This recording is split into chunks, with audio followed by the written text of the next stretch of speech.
In this section, we're going to study something called changes in consumer surplus. The motivation for looking at this is that the world changes all the time, and we want to know what is the impact of such changes on consumer well-being. So to make this explicit, consider a concrete example, which is what happens when prices decrease from an initial level of P0 to a final level of P1.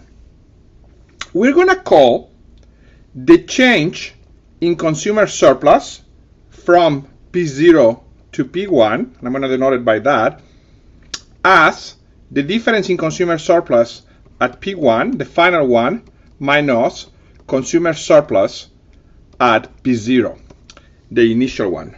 Notice that this has a very nice interpretation. This difference is precisely the change in experience utility produced by the price.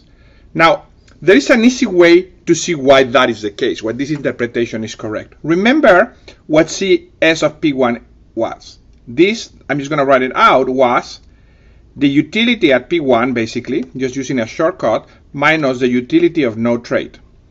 Was the consumer surplus P1 was the gains from going from no trade to trade at price P1.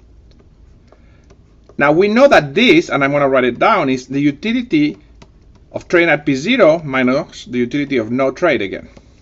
When we take the difference, these two things cancel, and what we get is that the difference in consumer surplus is exactly the difference in the level of experience utility at the final price minus the initial price.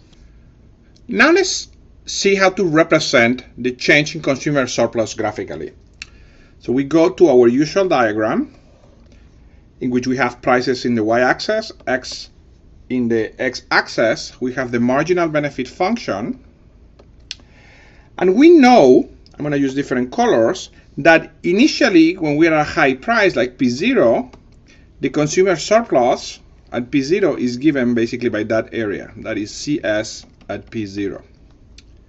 Now, when we lower the prices, let's say to P1 here, by the similar logic, we see that the consumer surplus now is all of this. And we see also, of course, that when the price goes down, the consumer surplus goes up, since the first area is contained in the second one. Now, what's the difference? The change in consumer surplus is this trapezoid, or this quasi, not exactly a trapezoid, depending on the curvature here, but it's quasi-trapezoid. That thing in red is the change in consumer surplus from P0 to P1. Now, it is useful to write down explicitly what this area is because it provides a lot of intuition. And we're going to do that as follows. Let X star 0 be the demand at P0. I'm writing it slightly different than before just to simplify the notation. You will see why in a second. And let X star 1 be the demand at P1, which is of course higher. Now, what is the change in consumer surplus from P0 to P1? Is of course going to be the area of this trapezoidal looking thing. Now notice that we can divide that area into two regions. This rectangle looking thing that I'm going to call A, and this quasi-triangular thing that I'm going to call B. And now let's write what both of those things are. Let me call this difference in prices delta P.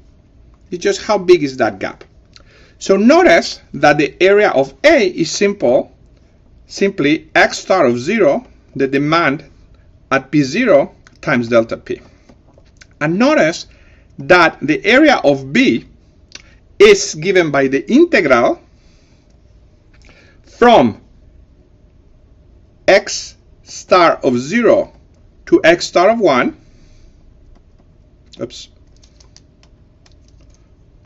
of the area between these two curves, which is the area between B prima and P dx. Now, it turns out that these two terms have a very nice economic interpretation. Think about what they mean. What happens when prices go down from P0 to P1? What happens is that you still get the original consumer surplus, but in addition, your surplus for those first X0 star units has gone up because you get to buy them at a cheaper price. So you can think of this as the value of buying X star 0, which is the original demand, at cheaper price. Now, think about what this second term means, this area.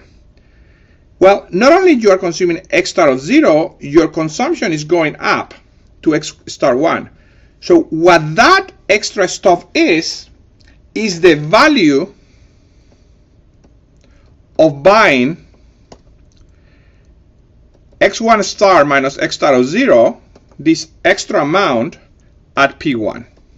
It's the surplus generated by the ability to buy that extra amount at P1.